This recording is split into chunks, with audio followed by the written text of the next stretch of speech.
I'm sure you probably have better things to do than to like go public with conversations that could probably be very, I would say, detrimental if wrong. Like, this is a big risk for you to be able to share this information. Exactly. They need to tell us of these certain events like that are global fixed. Because you, girl, have heard some very important things that are happening down the collective pipe. So much so that I've moved around all my podcast scheduling to make sure that the collective can hear this information.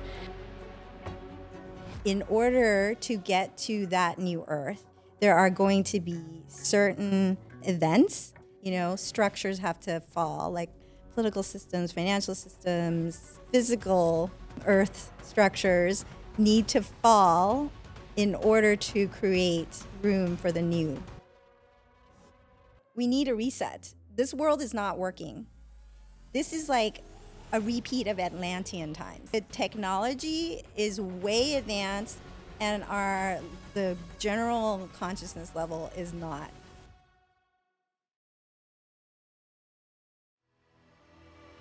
My guest today is Nissa Rose, a former financial forensic investigator turned master quantum healer, hypnotherapist, and intuition coach. Nissa works consciously with galactic intelligence, specifically under the loving guidance of the Galactic Federation of Light, supporting starseeds and highly sensitive souls in aligning with their mission and anchoring what many of us refer to as the New Earth. Nissa shares guidance around major collective shifts and speaks to certain timelines as concrete unfolding events. And this is where my debate begins. Because as a channeler, I don't experience the future as fixed. I experience it as probabilities, a field of potential timelines that consciousness is constantly tuning into and influencing. So I'm less interested in what is predicted and more interested in the frequency being accessed. Is the guidance coming from a space of sovereignty or certainty? Are we reading energetic probabilities or collapsing the field by declaring inevitability? Today's conversation is about the dance between prophecy and free will, timelines and choice, and how effective channeling requires not just access, but discernment. Let's begin.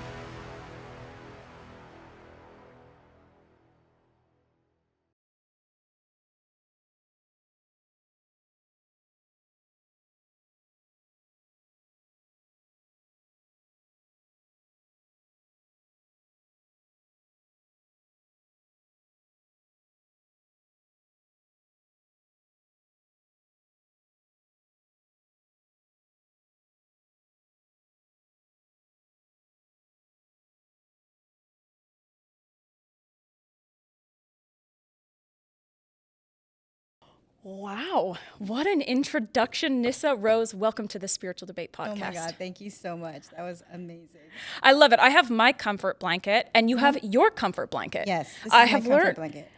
Tell me about this comfort blanket. Okay, so when I first started tapping into guidance from my spirit guides, I learned it by dowsing with a pendulum. And ever since then, and that was like 2021. So since then, it has become my kind of spiritual blanket. Yeah, like it comes with you sort of thing? Yeah, it comes with me. And especially when it's helpful when I'm working with clients because then they can see this spinning while I'm talking. Because otherwise, the way I get it, it's just a download, which for some people, it's hard to understand or connect with and relate with how I'm getting guidance that's just popping into my head. Yes. Yeah. So this almost helps them resonate. Yeah. Does the circle mean? Oh yeah. So for me, everybody has a different way of yes. The clockwise is a yes. Circle is a yes. Yep. The back and forth, this would be a no. Okay. The right and left would be a no. There is an unclear or maybe. That's like sideways, like I don't know, or maybe. Well, it should be really like this. So it should be back, like forwards, back. Yes. That's a maybe unclear. Yep. The right, left, that's a no. And then the clockwise is a yes. And is this something that you just developed with your guides over time? Like, how did you know that that's what your yes and your no and your maybe was? So the first course I took on Akashic Records back in 2021 was when the teacher taught us how to use a pendulum. And everyone has a different yes or a no. Oh. Yeah, so it's unique to you. So when you first get a pendulum, or again, even being connected to the pendulum, you know, you have to intuitively feel into which pendulum is meant for you. You see how it's going? Yes. Because there's one more attuned to you. And then you ask the pendulum, show me a yes, because it's an extension of your energy. So everyone has a different, but every pendulum that you have, like every pendulum I've ever had, this is my yes, the same yes. So it doesn't matter what pendulum it is, your yes is always your yes. Yes. And no matter what, you're still called to a particular pendulum. Like yes. There's a pendulum for you in the same way that a tarot deck needs to call you. Yes, just like when you walk into a place when there's a bunch of pendulums, there's one in there that's meant for you. Yeah, in that moment. Sense. But then, you know, other stores, other places can have other pendulums. And sometimes your ego will be really drawn to one pendulum, but it's like, no, this is not the match. You're like, I wish it was that one, but it's not. Yeah, it's not. That's so fascinating to me because my husband uses a pendulum, mainly because he doesn't have clairvoyant sight at this time. And so he uses it to help with his sensory abilities. But it doesn't seem, at least from what I'm feeling for you, it's not even something that you need per se. It just feels like something that's an extension. Yeah. Which feels like a different energy for me. Like, it's not, I'm dependent on this tool. It's, if it makes my client comfortable, that's great. Which it seems to with your clients. But otherwise, it's just like I have hands. Like, I have hands, yeah. It's also because I'm so, it's the claircognizance is my strongest. Got it. So sometimes it's like, did I just think that? Or is that really guidance, right? Yes. So sometimes I do need that distinction. So it does help me with that. But when I get visions, that's much more clear, obviously. Was your claircognizance the first gift that developed for you? Now I realize that that is the dominant one that first developed, but I didn't know it at the time. I just always knew things. And even as an investigator, right? Like it was very important gift to have because as soon as a case came in, I knew right away who did it. I just had to back into it and find the evidence to prove it. But yeah, because you can't describe how you know what you know. Yeah, it's like, I just know. Yeah, that's going to go really well in that previous timeline for you. Yeah. That's so fascinating because I teach a lot of psychic development with my students, and claircognizance is the one where I feel like the doubt can be the strongest because there's absolutely no way to justify it unless there's some sort of either external tool or there's enough knowing that it's impossible to doubt. And the more you trust that plus your intuition, it starts to become something where you know you can rely on it. But at first it feels really challenging. Exactly. Yeah. Yeah. Huh. So claircognizance was your first gift. Yeah. And then clairsentience was the next one. And now they're both the top two. So that's really helpful too. And another way that I like is using your body as the pendulum. You can ask your body, like, show me a yes. And for me, it feels like expansive energy going out. And then show me a no. It's usually contraction or going down. Yeah, I would say I feel that same sort of thing where my body, I call it like the feeling, where it's like things get pulled inward when something doesn't feel 100% like a yes for me. But when it feels like 100% yes, my body goes, It's just like a feeling of rightness through the whole central channel. Right. Versus there's some sort of repelling energy for some reason that I can't always explain. Exactly. Yeah. So, and then there's also truth bumps. Right? Goosebumps. Where truth bumps. Yes, you never heard of that phrase? Oh, girl, if that's the name for it, then I think I created it because I get it all the time, like back here, in the back of my neck. Yes, back neck, very popular. Yes, I am the most popular one with that one. I think I get the bumps all the time through the back of the neck. Yeah. What is that in your experience? I see it a lot when I start telling people some of these things that I'm channeling. Like they'll feel that, especially if it's something really big that they need to really pay attention to. They'll get that, not just the knowing internally and heart knowing, but that's like extra exclamation, like pay attention to this one. Yes, I find because it's more undeniable, right? If I have a knowing and then my body is moving in some way, I have a way to justify that. And I think the skeptic is important to teach us discernment. But then at some point, those sensations grow to the point that they become undeniable. Like when I get a shiver when I'm talking to you, where did that come from? I'm not cold, right? But if my body is moving this way, that way, or the pendulum even, I have a way to go, was I manipulating that in some way, shape, and form? So I love that. And what I also love is that you and I sound like we started our awakening journey around the same time in 2020. Yes. And you're quite the anomaly because you are nowhere to be found on the internet right at this very moment as of February 9th, 2026. But you've had a wild awakening since 2020.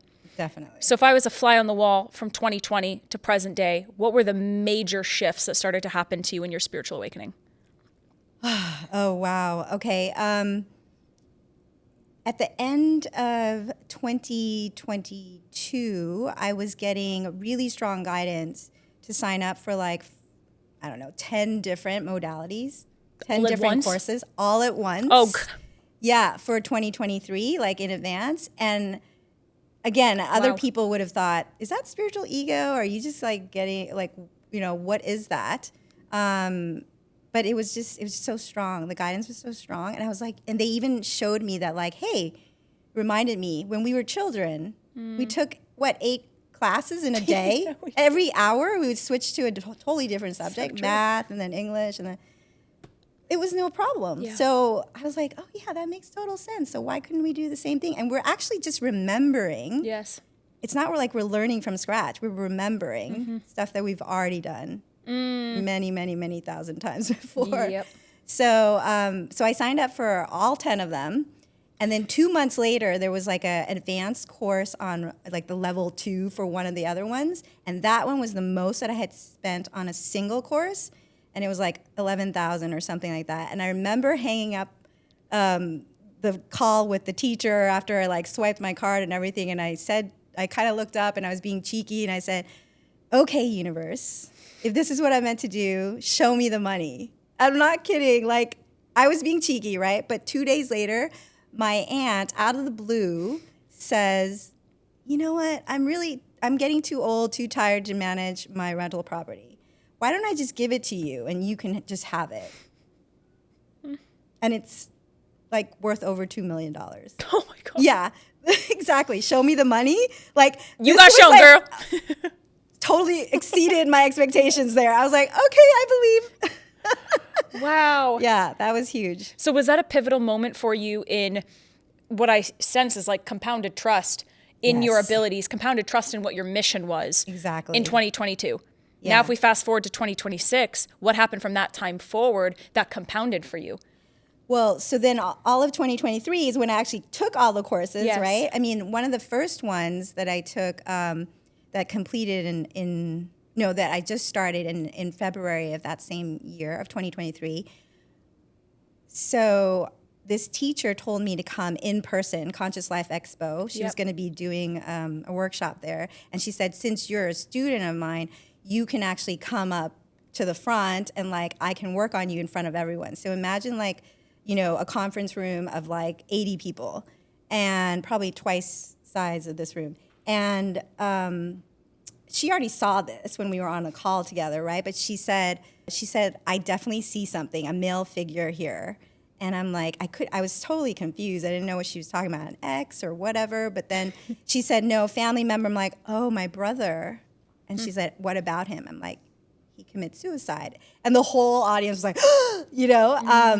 so she was actually telling me, we need to help him. We need to help him right now, transcend. He was actually attached to me. Oh, yeah. Yeah. Yeah. When she helped him release, Yeah. and then brought in this this higher frequency that has been backed up from probably 14 years or whatever. I was shaking like this, I had epilepsy or something. It was just, I couldn't even stand.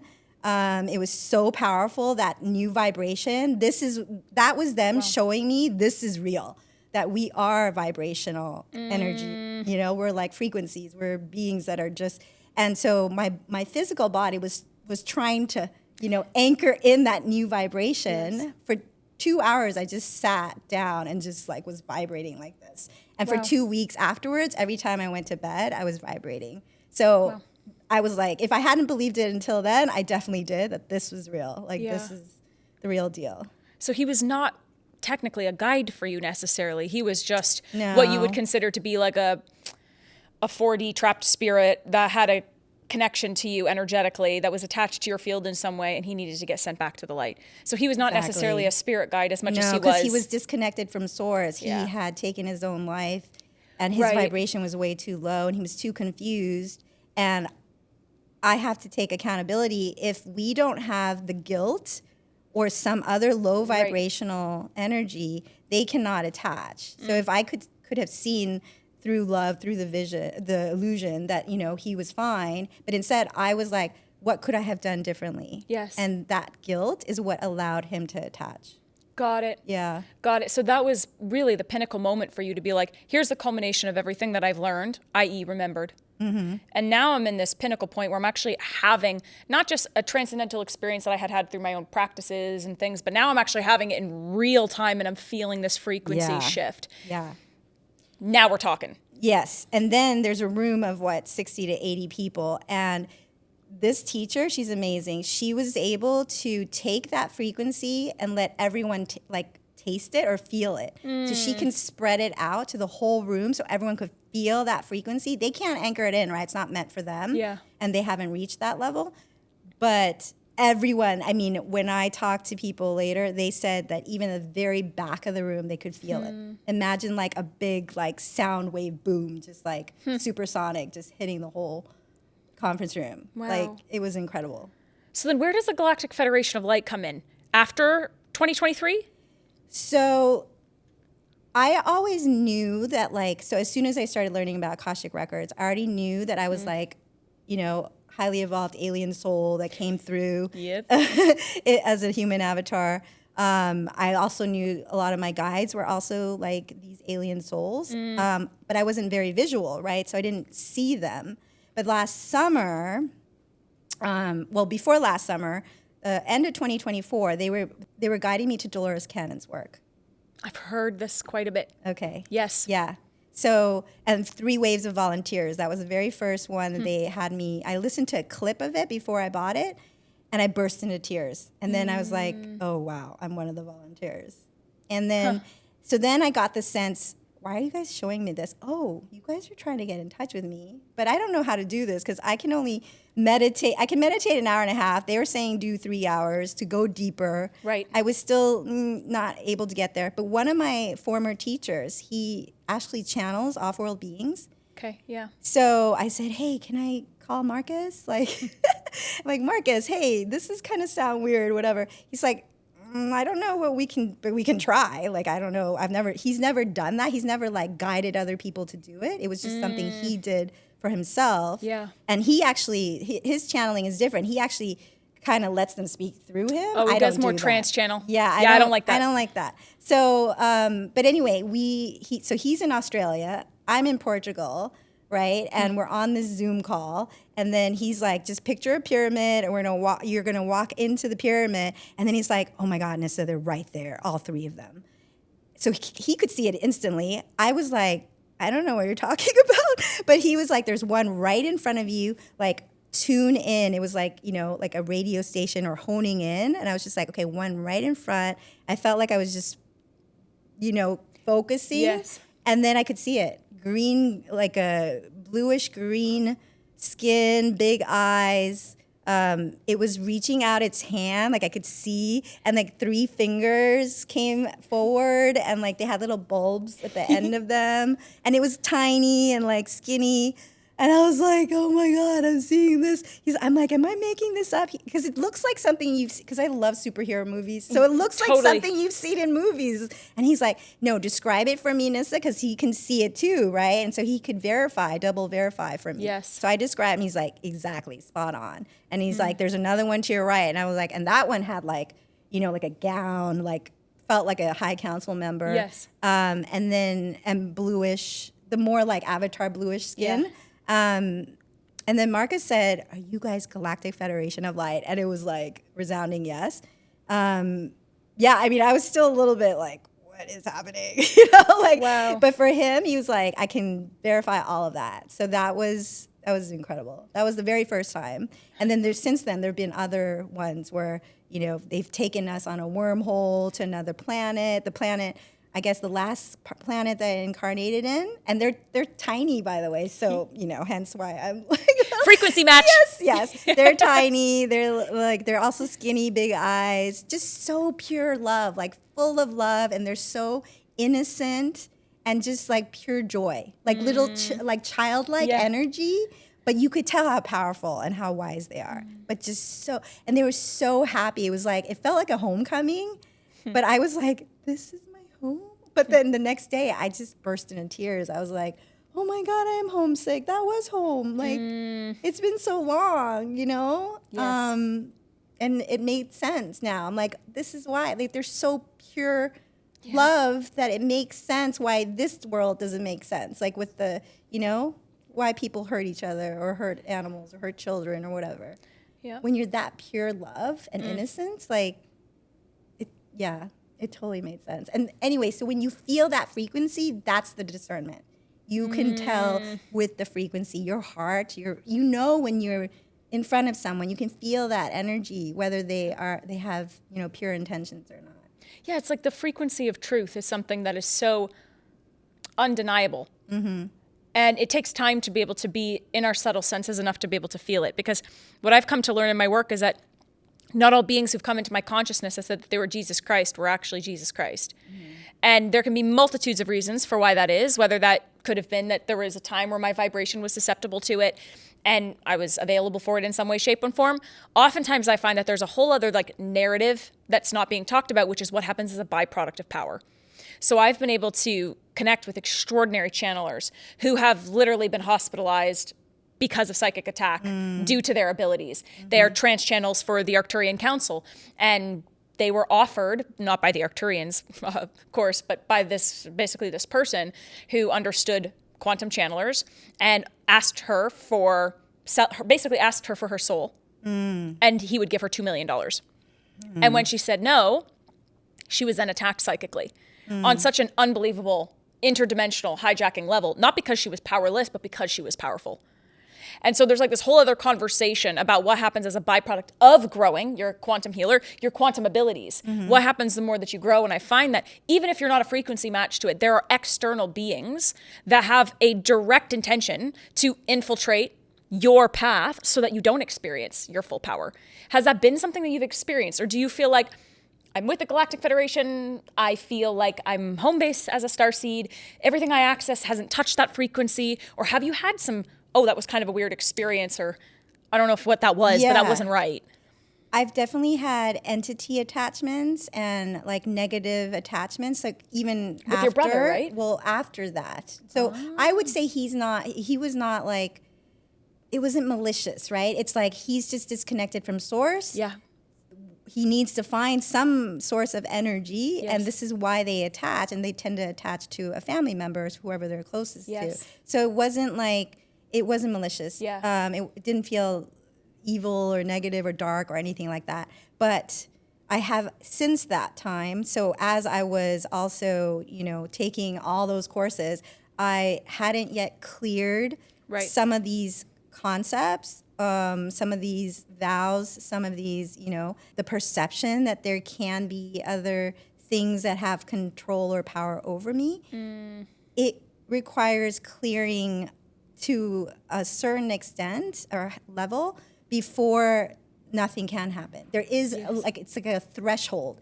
Once you get to a certain frequency or threshold, it's like they're not even interested in you because they can't, because your light is so bright, so high, or whatever you want to call it.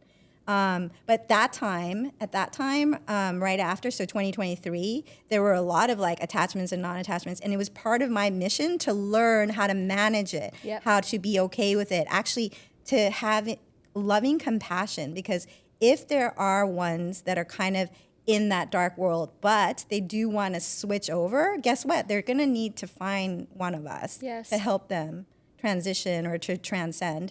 And so when I had a teacher that taught me that, to have compassion for them and to actually don't hide from them, like that's not your mission. Because by the way, some of us are allowed to be invisible to them, like we can make that command. But some of us, it's part of our mission or mini mission to help, to be visible so they can come for help if they do want to switch over to the light.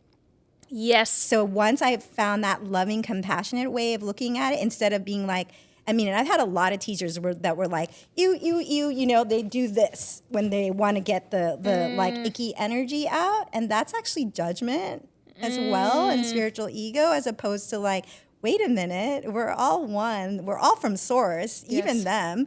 So and if you just do this and just, you know, make them go away, they'll just go somewhere else. Yeah. So why don't we heal them, help them transcend? Yes. And then then everyone's happy and they don't have to continue looking for other people to attach to. And once I got that, like, it happened less and less and less. But now when I'm with someone who has an attachment, by the way, everyone can feel a different way. They're very specific. For me, it's my left foot specifically. I can feel like a blob coming in my left foot. And then if I'm talking to someone, that's usually someone new or whatever. And for example, someone was talking about like their grandmother had passed or whatever. And as soon as they said that, I could feel the waking up can feel like your whole world is turned upside down, and there's no one there to catch you. And I was like, oh, wow. And so you ask yourself, who am I? What's my purpose? What are my gifts? And years later, you're still asking yourself the same. She's still here. Q, the sovereign healer, the only psychic development and energy healing sovereign development school that'll help you understand your unique abilities without leaving your meditation cushion. Let's get it. Yes, well, I agree, because it's true light. Yeah. And true light is the frequency that they were created in. Exactly. So they are mimicries of light, so therefore, but their true frequency is true light. And so even though they are the absence of light, they're still always light. It's just that they can use their free will to be so absent of it that it can seem as if they are not. Yes. And if they desire to go to light, they can. Yes. And we have the capacity to. I do a ton of demonic removals for clients. It's something that, having had it and then lived through it and had no repertoire or knowledge about it, I became the person who needed to teach about it. And it's so important that you can feel that sensation when a blob comes in. You can feel something's off in the field. And I find that we're actually very under-resourced about those sensory shifts for two reasons. One, I think that there's an overconsumption of things and not enough actual clearing through our field. So we have all of these modalities, but they're not actually embodied. Or we do these modalities and there's this inability to really discern who we are outside of the modalities. Like, I don't need any of this. I am. Mm-hmm. So then what ends up happening is there's still this outsourcing. And then when there's all these outsourcings, some of the tools that we need the most, such as being able to hear our intuition, feel our clairs, sense what's in the room, and be able to have the tools to command them out with loving intelligence, are basically null and void. Yeah. And so my path, like you said, like some people are meant to do that. That actually is a part of my path, which is beautiful. And I've also... a point here that I kind of don't agree with, but I appreciate this perspective because I resonate with it. I resonate with it, but I don't find it's the whole truth. Okay. I have realized, okay, let me ask you this. Okay. Would you agree that all systems that we see in this world right now that are mainstream, would you agree that they are evil or nefarious in some way? Like the food industry, the school industry, the medical industry. What are your perceptions on that? So... Okay, so I think this is what I think is the key thing that was missing that I finally found through A Course in Miracles. Okay. A couple years ago, of seeing past that illusion and the judgment. Because seeing past the frequency of judgment that they are evil. Yeah. Okay. Yeah, exactly. Because again, if we go back to what is the macro view, which is that Source wanted to experience itself. Yes. We all broke off as fractals or different facets of the same diamond just to have experiences and collect experiences, which means that we also experience the polarity, both sides of the spectrum and all the things in between. So when you see it that way, even the ones that are playing these roles of evil or whatever, they're just playing a role. Yes, that they have their own lessons to learn, and they need to find their own way back to the light. But if we can just like hold that loving presence, that like the light is still in them, no matter what happens, once they transition, they still go back to Source. Everybody goes back to Source. Yes. Hitler goes back to Source. Like everyone goes back to Source. Yep. And it's just an experience, a collective experience, so that we can all have that whole spectrum of experiences. And so then you can remove judgment. Yes. You can forgive everyone and yourself, because you can only bring that into your, whatever experience you're bringing into your specific third dimensional reality is a frequency match. And it might not be like, people might not be conscious of it, but we're carrying also all of our ancestors' frequencies. Yeah, we are. And we chose those ancestors, that family line. All of us chose to be the light bearer of our ancestral line so that we could help heal what they couldn't finish, you know, what they left undone. See, this is where I think our nuance is. Okay. Okay, because imagine I have an apple. Okay. Okay. In this 3D realm, I'm going to call it an apple. Yes. But it's also just energy. An illusion, yeah. Exactly. Energy. But it's still a physical apple. So I wouldn't call it an illusion. Maybe in a higher perspective, I would call it an apple. Okay. So I would call the systems evil because in this third dimension, that's how I perceive them. But I'm not judging the apple, just like I'm not judging the evil. I'm just perceiving it as evil, right? So I think that's where the nuance is for me. Yeah, you can perceive it. If we call it all an illusion, then we're basically caught in this this reality that it is fantasy and imagination, which I agree with. But in a third dimension, I still label and compartmentalize things based on, this is Nissa, I am Victoria. Even though she's energy, I'm energy, we are all going back to source. In this dimension, I need mastery before I need transcendence, which means this is an apple, even though apple's energy. What do you think? I see what you're saying. It's interesting because it depends on people's definitions, right? And like, there's so much like stigma and negative, you know, stereotype connected to evil versus like, what have we said, incoherent or not aligned? Yes. Right? If we gave it a different word, Yeah. maybe there wouldn't be judgment. Because maybe this Exactly. goes back to biblical. Like when people hear evil, they think good, evil, I ate the apple and then I had the that's judgment. a bad thing and we need to not Exactly. have that. We need to make sure it's like, you know, that, and then all of a sudden they get into, I hate that, I don't want that, you know, and that's all.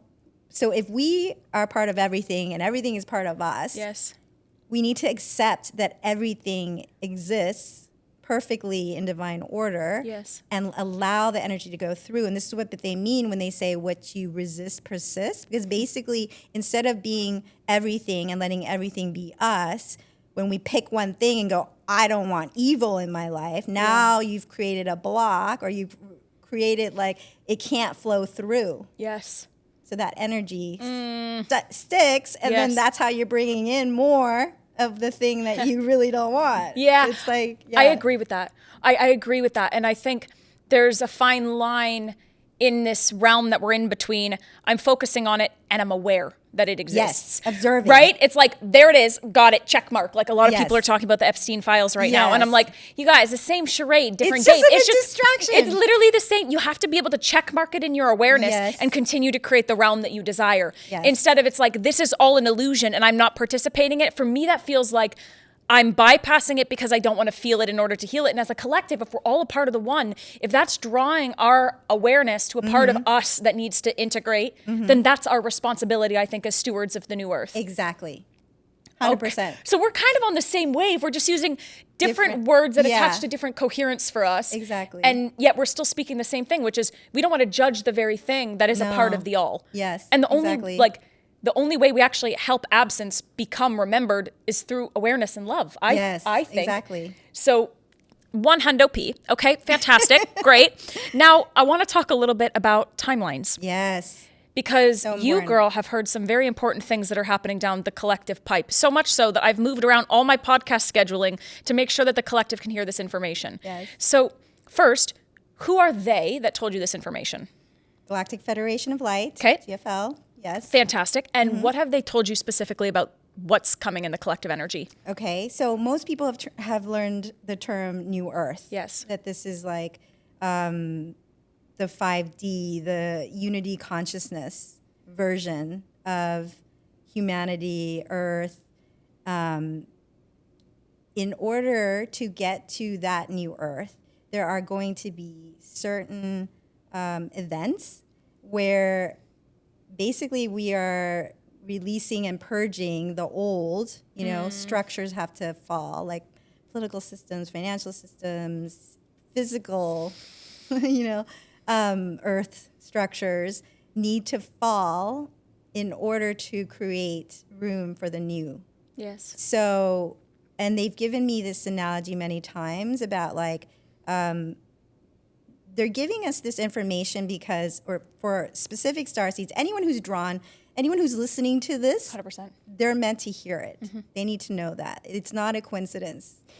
And they need to know that this hologram or whatever, I know you don't like that word, illusion, matrix, whatever virtual reality. I agree with Matrix. Okay, Matrix. I agree with Matrix. Okay, this matrix that's been created by, the 99% of us, the 1% or the starseeds and the light workers and the sensitive souls who are still here and who have volunteered to be the ground crew, the bridge to anchor in that new earth, we still have to navigate it the same way on a global scale, the same way as if you're driving on the freeway and sometimes you might hear a voice that says, get over one lane, and then you avert something that was in the lane that would have caused an accident or something like that, right? But this is on a global level of they need to tell us of these certain events that are global fixed events. No matter what.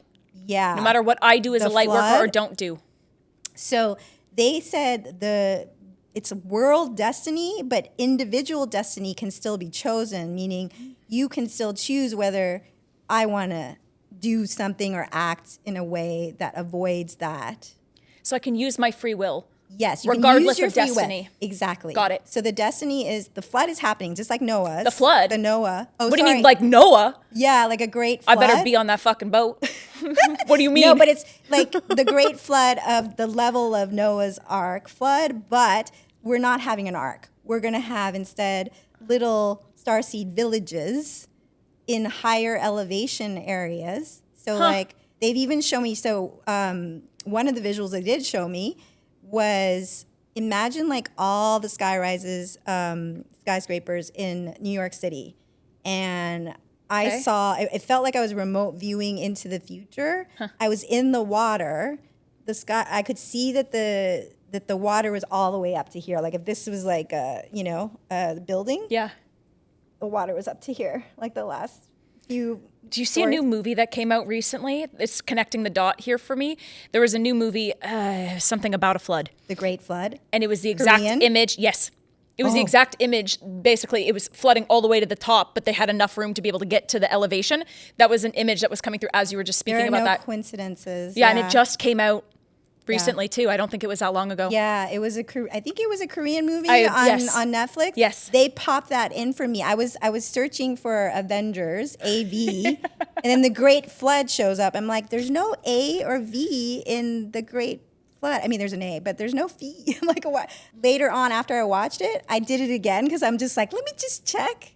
Didn't show up. Yeah, I watched it, and I usually don't get down with shit like that. So you're telling me that's happening? That's happening. On a world level. April 26th. Okay, great. Let me make sure that I am at the top of Machu Picchu on that day. Great. See what I mean? Oh, you don't already have that. But I actually had a Starseed sister tell me, my guides have been telling me to go to Machu Picchu for April. And I said to her, I think you already know the answer. Whoa. They're saying you already know the answer. That's what they told me. So why does this need to happen? Again, we need a reset. This world is not working. Okay, and they can also see the bigger picture that we can't see. This is a repeat of Atlantean times. Yeah, well, yeah, this is exactly. The technology is way advanced, and the general consciousness level is not. It's not working, girl. No, it's I not. feel like we are recreating how history and civilizations have fallen in the past. And I've worked with the Ninth Dimensional Syrian Council. And one thing that had been coming through from them has been about how, historically speaking, if we think about Egyptian times, Atlantis, Lemuria, there has always been this severing of full, complete embodiment, whether that be because our technology and our human got away from the actual reality of true embodiment, whether that be because we were completely hijacked from the inside out because we didn't have any discernment or awareness. Regardless, there was some sort of severing from full and complete embodiment. And I agree that it's what is it going to take? That's what I've been feeling. What is it going to take for this to tip over? I thought it was going to be the grand solar flash. Did you hear about that? What did they say about that? So there are going to be solar events. Those are going to cause earthquakes. So March is full of earthquakes. And that's what they gave me. Dry mouth. Because, girl, every time those solar flares hit, The mouth is the Sahara Desert. I always know because I get a lot of vertigo and my mouth is so dry. Now you're making me want to have water, but we're like, and then the podcast. No, but it's like they gave me, and there's going to be more earthquakes than these, but the ones, so let me back up. First thing they told me was over the summer, last summer, they told me new earth, like the cutoff, the shift is what they call it, the shift to the new earth, like that cutoff, is summer of this year, 2026. So they already had that like a year out. They didn't tell me these dates because on purpose, because again, they're waiting for when it is a solid date.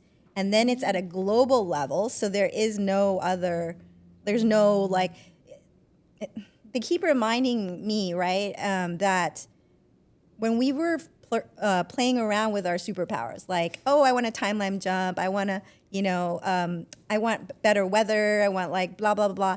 It's like us playing with our superpowers, like, but it's still the I. It's still the little I. Versus like, as you evolve, you realize what is for the greatest good of all of us because we are all one. Yeah. Yeah. So this is this is not punishment, it's preservation. Because those 99% or even smaller number that are trying to control the 99% are not willing to let go of the control. And so it is like a reset is needed, and we need to go to this new earth where the 1% or whoever can shift and align to that unity consciousness can now be in that new, and it's just like it's just curriculum. So like, again, we're eternal beings. Everyone makes it back to source eventually at some point. It's just like, are we doing a PhD curriculum or some going to stay in like undergrad, some are in high school, some of the government leaders are probably like in elementary school, whatever. It's no judgment. It's just different curriculums. And if you want to go to this new earth, then this is what we need to do. So March are going to be earthquakes. March are earthquakes. Lots. Ton of them. And Vancouver, they gave me a specific date for Vancouver, which is why I'm here. As long as it's not on my TED Talk. What day is it? March, what is it, 14th? Oh my God, it's the day of my TED Talk. Are you serious? I swear to God, it's the day of my TED Talk. You can't make this up. TEDx woman. That's my day of my TED Talk. Great. I hope it quakes the moment I step on stage. I hope so that people think it's my presence. Oh my God. Wait, are you serious? I'm serious. Great. So now I'm not going to have just stage fright. I'm going to shit my pants because I think that the earth is going to quake beneath my feet. So March 6th is Lisbon, which is important for all my Lisbon digital nomads. March 6th. By the way, these are the ones that they're saying are over 7.0, so pretty big. Yeah, so March 6th for Lisbon. So that would be a good marker to like. You're in Lisbon, aren't you? I am. But guess what? That weekend, they want me to be in Azores. Where's Azores. It's like Azores. I don't know where that is. Oh, you don't? Okay. Tell me. It's like an island off of Portugal. Okay. So similar to like last year, they had me go to an island off of Thailand, Koh Phangan. Okay. And that's when the Burma or Myanmar earthquake hit. Oh, whoa. Yeah, like it was like a 7.7 or 7.8. Okay, great. Yeah.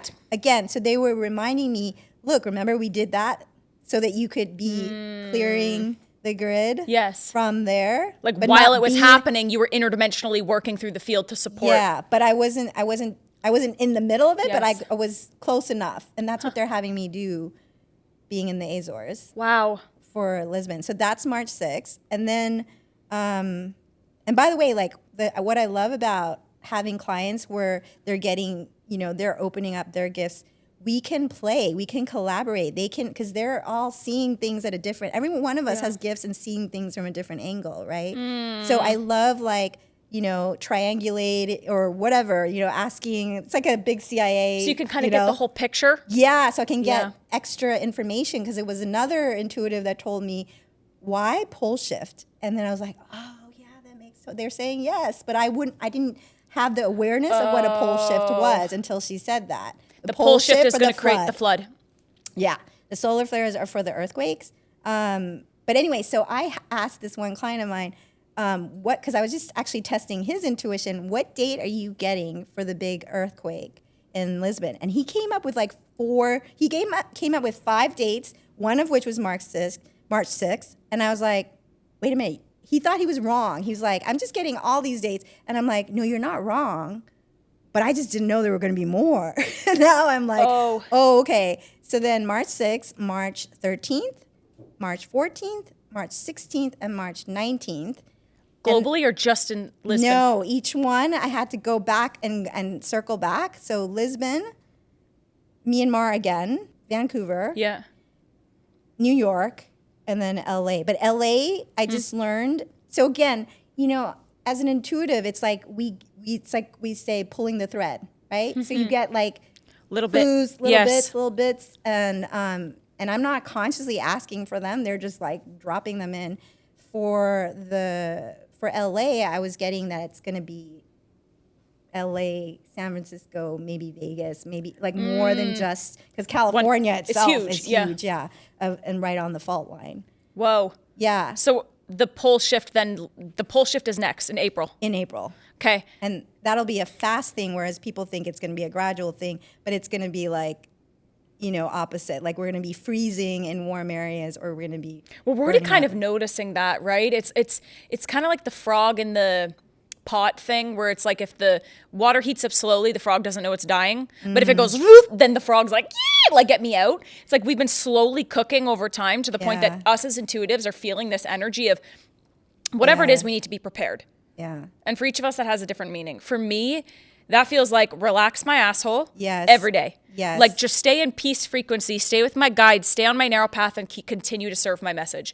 That's all I feel like I can do. Yes, I could grab, I'm sure now that I've had this conversation with you, I'm going to consider maybe some non-perishables and maybe like a few things on my travel list. Again, go to the guidance. Ask them for guidance. Like where specifically, this is the whole point. It's not about everyone just trying to avoid the disasters. It's about alignment and going within. This is what all of this noise, all of intensity and chaos is just begging us to go within, Agreed. Find peace, find safety within and love within, and then listen to the guidance. And then that's all you need to do. So after April, is there any other particular timelines that you feel are 100% important right now? Or were those the main ones that the guides wanted to let us know at this time? Those are the main ones I've gotten so far. They did say that in April there's going to be probably some sort of other virus or type thing. But I'll be dead in the flood, right? Or am I the 1%? You're going to be in the... You choose. That's the thing. It's not that they're not choosing us. We choose whether we want to align or not. It is our free will. Yeah. But yeah, people are not. So I have to get to higher elevation, right? So they said yes. Again, check in with your guidance of where they want you specifically. Yes. But the general guidance versus specific guidance, right? Because some of us have different roles. Yes. The general guidance was 300 meters or 1,000 feet. Okay. Above. Yep. Areas that are less populated, so like, and spiritual. So Sedona. New Mexico, Mount Shasta. Oh, I'm going to Mount Shasta. I love Whistler. I got married there. I love Whistler. So that must be, to me, that feels like, for you, let's see. Yeah, it feels like a Whistler for you. Do you know what date? Like, do they give you exact date in April? Because they give you exact dates for earthquakes, but I wonder in April. Oh, in April, the flood is April 26th. Great. And again, they're really smart. They know human behavior and stuff. They know that there's school holidays around there or something like that. Because when I was telling a lot of people one-on-one, a lot of really first wave starseeds, they were looking at their calendar oh, it's school holidays. We're already planning a trip to whatever. Yes. Yeah. So they're already prepared in some way. And it's fascinating because I'll actually be home. I'm going to visit family. And I was like, God, if this flood is around my family, that is not the right timing or energy. But if that actually is a concrete timeline, I will be back with my family during that time, here with my husband and my dogs, instead of back home. I live in Ontario. My parents are from Ontario. So that's where my actual family is from. And then my chosen family is out here in Vancouver. But that is such, okay. They know human behavior is such that people need to hear several different events happening, maybe, or at least one event happening before the big flood so that people will believe me or them or whatever. It's them, because I'm just like, yeah, I'm sure you probably have better things to do than to like go public with conversations that could probably be very, I would say, detrimental if wrong. Exactly. Like, this is a big risk for you to be able to share this information. Exactly. But they've like given me undeniable proof. Like last year, every time that they were sending me on a different mission, they made it clear what the event was happening that I was clearing. So like I said, the earthquake in Burma, there was a big protest in the UK when I went to Glastonbury, when they sent me the same weekend. Always. So that was like, the blackout, there was an all countrywide blackout in Portugal. Wow. Yeah, and they had me fly in the day right after. So I had already booked it like months in advance, but this is what I'm saying. And then when I went to Azores, or that island again, it was a couple days. They had me fly in a couple days before a hurricane hit. So I literally was in the epicenter, the eye of the storm, and actually calmed it down. Then the news outlets were like, "It's actually not as bad as we thought it was going to be." And I'm like, "You're welcome." Wow. Me and another Starseed sister, we both were sent there. So over and over and over again, they've shown me. And because my mission is specific to like needing to know, like they tell me what flight, what time, what airline, what days, what layovers, because in each one, we don't realize how many people that we're touching or that we're, that we're sharing codes with and frequencies with. Lately, I've been noticing a lot of like the younger Starseeds, they're like high school teams or whatever, are on my flights. And it's like, oh, these are all Starseeds. Like they're all on, like Cute. the volleyball team or the football team or whatever. Mm-hmm. And it's all like every single person that we meet, even if it's just the Uber driver, even if it's just the Uber Eats delivery, every person we're meant to meet for a reason. Yes. Yeah. So I've lived that all year last year. So that's why I'm so confident that like I have to follow this guidance. Like there's no other way. Well, you're at that pinnacle point where if you're right, this is very important information, and it's time sensitive information. It's time urgent, essentially. Very time, yeah. Right? Yeah. If you're wrong and these were actually probabilities, not realities, this could probably shift your experience as to who you are as a channeler and how you trust and what you trust. Yeah. Like the weight of that and the gravity of that has to be challenging. Like, can you walk me through a little bit of your internal process? Obviously, you said there's been evidence. Yeah. That is, I've been able to stack to have the trust. Mm-hmm. But then to be able to be public with something like this, knowing that this could be like reputation damaging or reputation creating, and it's basically, for you, it feels like 100%. For the collective, we won't know until we get there, sort of thing. Right, right. How are you reconciling with that experience in your body? Waking up can feel like your whole world is turned upside down, and there's no one there to catch you. What? And so you ask yourself, who am I? What's my purpose? What are my gifts? And years later, you're still asking yourself the same questions.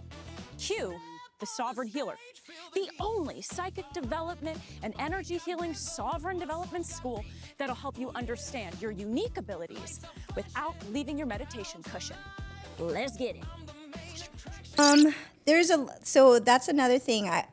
There have been a lot of back and forth, a lot of like, wait, am I making this up? Or is this right? And they keep showing me over and over again, right? Like with different signs, different visuals, even paintings in the Airbnb that I'm in. Like you can't make this stuff up. Like things will shift in this matrix to show me that like, and then now I'm like, like I said, I like to, with any clients or anyone I'm working with who's also like a seer, an oracle, like cross, check and reference. Yeah, what like, are they getting? Yeah. And even when I was at a retreat in the UK a couple of weeks ago, the host of that retreat, when he was doing, so I lead this session called Starseed Journey, right? It's all Galactic Federation host, but he said they showed him a remote view, like bird's eye or like satellite eye, I guess, of planet Earth. And he said it was all water. It looked like a water world. Was this before you shared that information? Or? I shared it before, Yeah. but then he wasn't really like, oh, I don't know, because the same thing about like, you know, that could just be a metaphor, that can be whatever. He was very skeptical. But then when we had this Starseed journey and like everyone was having their own individual, you know, journey, whatever the Galactic Federation want them to have, he said, Nissa, I saw it. I saw the water world. And then he was like, you know, and I was like, no, it's a good thing. We need a reset. Like, this is not working. We need to like go to the next stage and take whoever is in alignment and create that heaven on earth that we've been wanting since the beginning, that they wanted for us since the beginning, before the fear came in, before all the negative energies came in. It was like before things got so out of hand that it feels like we are trying to wrangle something that's grown out of control. It's like a wildfire that just feels like lately I'm like, I don't know what the fuck to do anymore to move these systems. I'm doing everything I can through my own frequency. I'm doing everything I can through living in coherence and absolute truth. I'm doing everything I can to continue to expand my capacity to serve people to 100%, my best possible capabilities as God brings them forward to me. And there's still this feeling of like something's got to break. Exactly. And I think a lot of us are feeling that. I definitely thought it was going to happen a few years ago, like particularly when I was like a pureblood, like an unvaccinated person navigating the Hunger Games and the collective energy. Those days, I was like, for sure, something's got to break. But it really just felt like we found our people. And then we were all separated on different grid points. And it always felt like, oh, we're all kind of doing our work collectively. But now it feels like a lot of us have been preparing to stabilize. Come together. Yes. There's been like weeding out everybody in my own life who's just like not fucking with the frequency, who's just still kind of caught in whatever matrix they're in their own lives. And then the people that I'm really with, it's like, it's just us and God, like, let's do this thing. Like the field is so simple, so coherent, and we're feeling absolute truth. And then there's also this feeling of like, but when does this happen? So you're saying this is going to happen in the next So the real the shift is going to happen in the summer. Okay. The reason we have to have like the flood, similar to how a lot of people had their awakening during the pandemic. Yes. I have a ton of friends who are digital nomads that are just, they dabble in spirituality. Like they have a little mushroom ceremony, they have a little vipassana here and there, but they're not going deep. They're not really trying to like completely clear their channel. They're not going to the ancestral healing that we came in to do. Yep. And so that's the period of time between the flood and that shift. Yes. For them to really make that choice again, like, now, do we want to get serious with it? Do you want to remember why you came here? And then all of us who've already been doing the work, we will be the ones coaching them, leading them, healing, getting them ready for that alignment. It's like kind of like it's going to be like the shit or get off the pod energy in the next few months. Exactly. And we've been kind of like I've been feeling that in my own life, especially in the last 6 months. Yes. It's like, are you going to truly go all in into this embodiment work? If so, subconscious thought, reframe immediately. Like, we don't have time for this game where you're like, am I powerful? No, I'm not. All the world's perception of me. Maybe I shouldn't be this. It's like all of that feels like there's been this slate wiped recently. January felt like a very powerful month of that. Huge. It was like, we are not fucking around in 2026. February feels like anchor the shifts that you've made. Now it makes sense based on some of the timelines why that might actually line up in the collective. Yeah. Like preparation almost. Yes, definitely preparation. So Damn. Oxygen mask, everyone, oxygen mask on. If you can take, unless you get very clear guidance, right? If your tank is full, then great. Like, then you have enough to give. But a lot of people are not, especially the ancestral. That was the one thing that I noticed, like a common thread that everyone was missing in the ones that they were sending me to, all the first wave. Starseeds, they were all missing ancestral healing. They were all getting too wrapped up in like trying to save the world and like, I have to get this book out, I have to get this course out, I have to do whatever. And it's like, you're not cleaning up your own closets. Yes. Yeah, your push energy without pulling in first. You got to build in sovereignly first and clear through the field. So that what you're actually putting out is what I like to call interference free, where it's like there's not anything in the field between you and the groundbreaking work that you're here to do. So do you recommend from now until the new earth shift, What do you think are the most important practices that we need to keep in mind as Starseeds right now, or anyone who's called to listen? Everyone needs to find some sort of daily practice for themselves. Meditation, it's so simple. So needed though. But so necessary, Yes. so powerful. Yes. And I know it's difficult and challenging. So this is why they sent me to the Monroe Institute, just to see, here's another option for people who don't have the time to go meditate for like months and months and months or years to get to the level of like a guru or a yogi, right? But Monroe Institute, I don't know if you've heard about them. No, it sounds familiar though. They have like sound science, like technology, like frequency that when you listen to them on the headsets, it helps clear all of that noise and it retrains your brain waves. Like I was able to get to the same level of like blissed out, like full body bliss that I've gotten from breath work, plant medicine, and meditation. And I got it through their basically cacophony of sounds. Yeah, they have like this recipe. I don't even know what. I'm not very techie, and I never would have gone this route. But my guide sent me there on purpose so that we could get the word out. This is a way for people to shortcut all of that many years or months of meditating and whatever. It will help us get more coherent, like our brain waves. It will entrain our brain waves, and it is incredible, like how quickly. Fascinating. Yeah. Okay. Fantastic. Anything else? Just always always forgive every situation that's happening. Go back into, how can I see this from love? Like, what is this trying to show me? Because everything is always happening for us. There's everything, even the ones that are being triggered, like triggers are your treasure, actually. Ooh, I've never heard it that way. Yeah, triggers are your treasure. They're trying to show you what it is that's like you still need to clean up. You know? And if we can go within instead of, another quote they got me into now recently, I heard at a retreat, but they keep bringing back up, it's easier to put on slippers than to try to carpet the rest of the world. So all of the ones who are trying to like fix everything out here, just go in here. Go in here. I love that. Yeah. I have funny slippers my mother gave.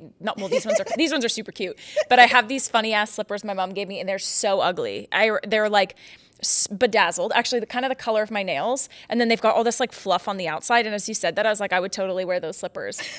That would be the vibe. Yeah. Damn. Well, for me, I think it's important for anybody who's listening, and this is exactly what I feel like you've kind of acknowledged multiple times, is with this information, it is so important that you're taking this through your own field and deciding what you want to do with it. Yes. I think no matter what, regardless of if these statements are true and fixed or these statements are something that may not be fixed, what's important is that you are the one that gets to decide whatever that is, and you get to use your free will to be able to take accountability for what you do or do not do with that information. And that's really what I'm hearing at the heart of it. Exactly. You're a messenger.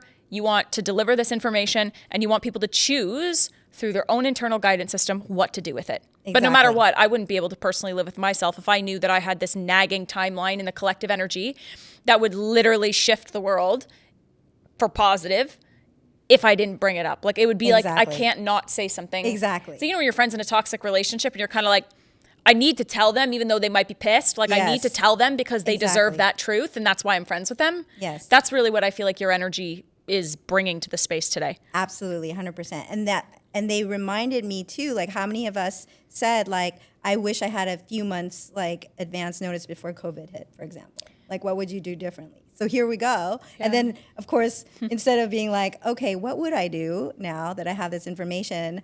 Everybody just keeps wanting to like deny it or like that it doesn't exist. And I'm like, hey, I'm just the messenger. Again, it's your own journey. No one can help you shift without your approval and like your motivation and your own personal like investment in it, right? Like, you have to want it and you have to actually execute it. Like, we don't want people that are codependent. They're going to be like, okay, what do I do next? And what do I do next? And then what do I do next? Like, I can give some guidance. Yeah. But at the end of the day, like, you individually, each one of us has to be a vibrational match for the new earth in order to shift. Do you feel like there's a part of you that's dependent on your pendulum or the Galactic Federation of Light? Like, if you didn't have their access, would you still be able to have access to these quantum truths? Like, is there a part of you that's still dependent on these beings? So it's like, how do you even have that question when you believe that we are all one? So we're all connected. So the Galactic Federation, they're just the super consciousness of all of us. Okay. So yeah. How do you separate one from the other? Yeah. If everyone tuned into that collective super consciousness, divine consciousness, they would get their own information. Right. They would be able to get this information, but they would have to do the work because the spiritual ego is super sneaky. Once you have your awakening, once you start having your superpowers show up, they start pretending that they're the divine guidance when they're actually your spiritual ego. Just like another voice in your head that's just going, no, do this. Yeah. That's not, it's like the inner rebel. It's like the one that's like, Yes. no, I don't want to. This is my way. I want to do things like this. Exactly. So what I'm hearing you say is they're all a part of the one. Yes. So how could I be dependent on something if it's all one? Is that what I'm hearing? How can I separate when you say like, what if I didn't have them? But I'm like, but we're all one, so how can I not have them? Would you not still receive information if you didn't access the quantum or the Akashic records, or you didn't channel the GFL? Like, would this information still come through you just with your own teams of spirit? Yes, because everyone, that is how it starts. Like, so there, even within that world, right, there are kind of, same as like all the reason that the soul is evolving, there are different like, I don't know, levels, I guess, of evolution. And so like Galactic Federation is like the next below divine source, and then there's different other levels. So when you start out, you have your personal guides, right? Got it, and yes. as you evolve, then you can, you actually you've learned the lessons that at that lower level or whatever level, and then you get guides that swap in. Yes. Let's put it that way. So what you're saying is as you upgrade into these higher levels, there will be different, I guess, beings or groups that resonate on that frequency to support with those other levels. Right. You think it goes source than the GFL? Yeah. I think it at least goes source, some angels and archangels, maybe Jesus, like 12th dimensional beings. See, this is a human thing. So they've shown me that that's more, and this is also, by the way, Dolores Cannon, like from the super conscious. Okay.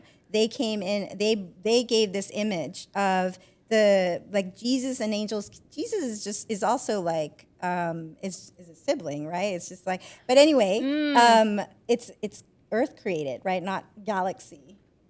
Think about it. Meaning it's connected to human realms instead of or Earth realms versus. Well, he was also highly evolved, like alien soul that came in, right? Oh, sorry, I keep hitting this. But like angels and that stuff, that's very like, just like saying God is like a Earth thing, versus like divine source is what like the aliens call it. So basically, what you're saying, actually, I've heard that from my guides as well. That like God is a human perception construct that we have created to call label. Instead of divine sources, essentially all that it actually is, but we use God as a medium term for our human consciousness. Are you saying the same thing is true for Jesus and angels? Yeah, like angels, they were showing me was like closer to down, like closer to the veil. So it's like the veil, and then right above it is like angels and archangels and what we created, like those names. Those are Earth specific, right? Like other highly evolved civilizations don't have those terms. Wow. So I've never heard that. Galactic Federation is like the highest. I have not heard that. Yeah. So are the Galactic Federation essentially like an ambassador for all cosmos? Like they created basically all these other civilizations. They created all of these civilizations? They're the guardians and the keepers and they're the ones that keep coming back and checking in on us, and like when they come back to help us in different times, like Egypt or whatever. Yeah. Then they got confused for being gods, but they were actually aliens. And this is why you have all these, like Egyptian. You see these in the hieroglyphics, like they drew these big figures that were gods, but they were actually just aliens coming in with a higher technology and stuff. That's why they were able to, they were moving things with their mind, like the. Yeah, they had alien technology, and we're like, this is a god, and you're like, no, that's just like a green being. Yeah, exactly. fascinating. I've never heard that before. I don't It's know. all Dolores Cannon. I know, but I don't know how I feel about Dolores Cannon's energy. Okay. I have my suspicions. Like when I get the feeling, I never pursue it further because my feeling has never actually been wrong. When I feel something is off, I just trust that. And with her energy, even with Course in Miracles, I resonate with the essence of it, but I think it's fragmented. I kind of lean a little bit more to some of Rudolf Steiner's trainings about the eighth sphere and how we're inside of basically like holographic, I guess, a continuation of a matrix where there are actual life forms that are trying to hijack the capacity for us to evolve as a collective. But I'm also like very spiritual warrior. So maybe through the channels of which I work through the realms, I work on more of like, I'm here to kind of guard the light, like my perception of how I tune into everything is more so through the lens of I'm looking for the spiritual energies that are leading this revolution that I truly feel without a fragmented or fraction of distortion feel like absolute light. And I have never actually felt that through Dolores Cannon's work. And so I'm curious how our listeners feel about that. Like, what do they feel is true? Because it's worked for you and it's fundamentally I didn't shifted. find her on my own. They sent me to her specifically and actually they guided me to also learn her quantum healing hypnosis technique. Cool. And when I do that, it's clear like what's coming through are like Arcturian councils, Syrian councils, like very high ranking like council members are coming through. They again are matching me with the starseeds that I need to be matched with. Like you can't make this stuff up the way it's coming through. No, I agree. And I think whatever path you're on, it's 100% working. Exactly. And it feels like truth for you as it feels truth for you. And actually, I just had the most amazing episode with this man named San Ching, who is a Taoist master right before us. And he said, the only truth is the truth that you are living in, which is truth. Yes. So if it's truth for me, it doesn't feel resonant for Dolores Cannon, but it feels like she's been profound in your journey. That's truth. Just like it's truth for me. Ultimate truth will always reveal however it's meant to. Right. I like to say, as long as we clear our karma, justice will always be served. And I think what we're seeing in the collective energy is the karma is clearing on the planet so that justice, balance can finally be served. And so the way I see it is like, if that's your truth and this is my truth, I believe that if I'm not in absolute truth, my karma will speak for itself. And if you're not in absolute truth, then karma will speak for itself. We will reincarnate kind of once and again, and we will find what evolution looks like in the next life. Yeah. After the next flood, maybe. I agree. And there's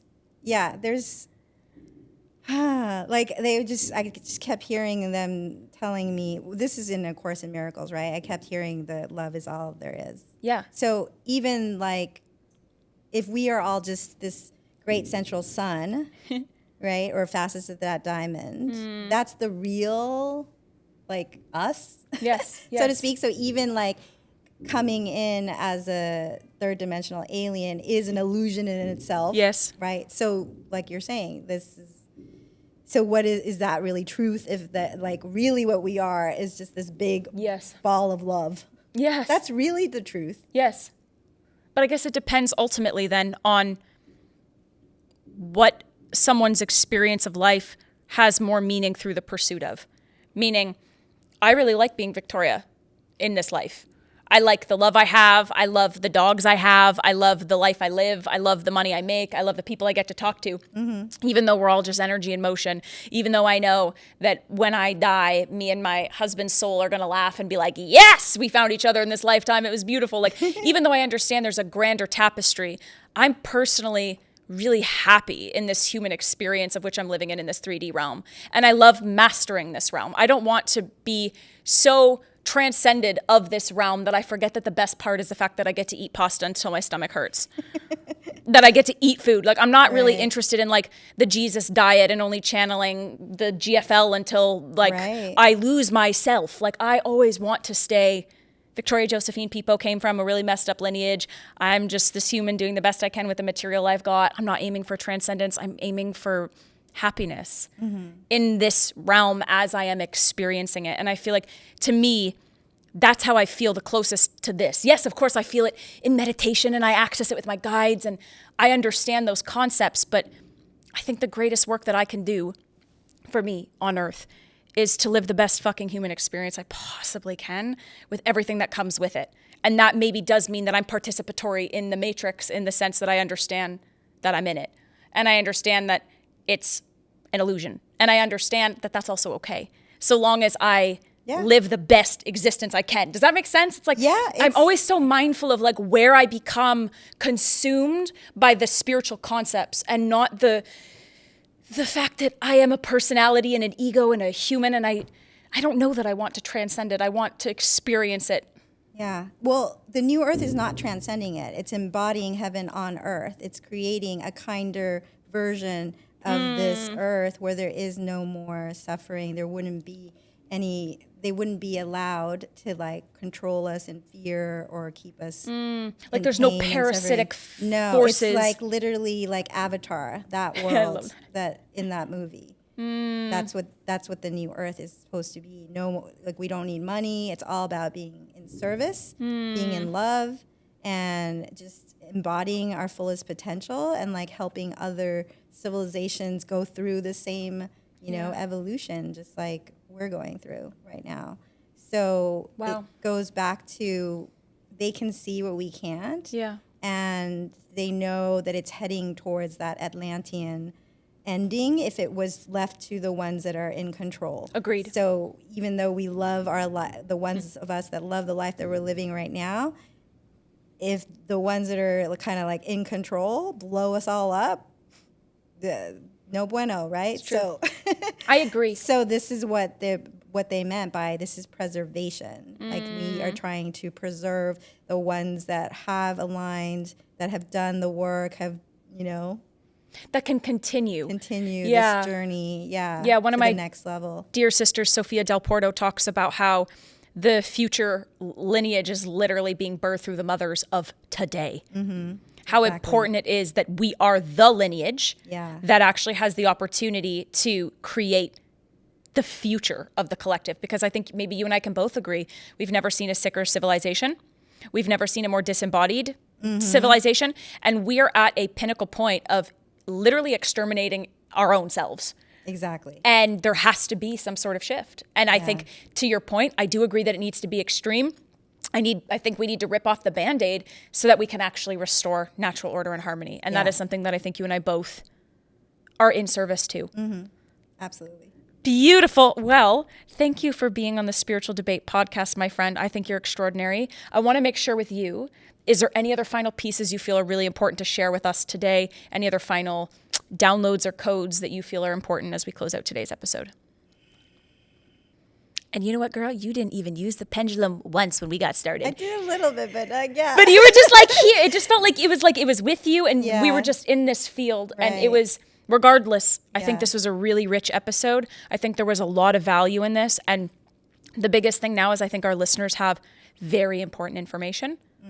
Very important information that they need to sit with, discern into, feel into, and to figure out what to do with that information. Exactly. So, Nissa, thank you for being on the Spiritual Debate podcast today. For having me. Thank you for all the work that you've done to be a clear enough conduit to be able to bring forward this information to the world. Thank you for everything that you've done. Thank you for everything that you're doing. I appreciate you so much for your light, for your service, for traveling across the world, 6 different freaking airports you went to be able to get here to Vancouver to let me know that on the day of my spiritual debate or of the TED Talk, I'm going to be having an earthquake. And you even said intuitively, I hope it's not the day of my TED Talk. I know. You literally just set that up. I know, but I really do hope and pray that the timing lines up. That just reminded, they just reminded me. So like they're doing this on purpose. The dates of these things, I've noticed every time I share it with someone that's like a starseed specifically, like especially one-on-one. Like I know all these people are listening, but it's one-on-one. Yes. People resonate with one of these dates. Like someone will say, oh, that's my wife's birthday. That's my son's birthday. This is my mother's birthday. This is the day I'm doing this. Like there is. So true. There's little clues. And it feels like their timeline shifts in my own life. Like this is an extraordinary movement in my own evolution. Of course, this would happen when I'm standing up for women beyond a field of burnout and I'm talking about energetic sovereignty on a day like that day. So thank you, Nissa, for being on the Spiritual Debate podcast. I leave our listeners with the topic, which is the timeline of the world, is the future fixed? This is Nissa, and I am V, and I will see you all again very soon. Bye.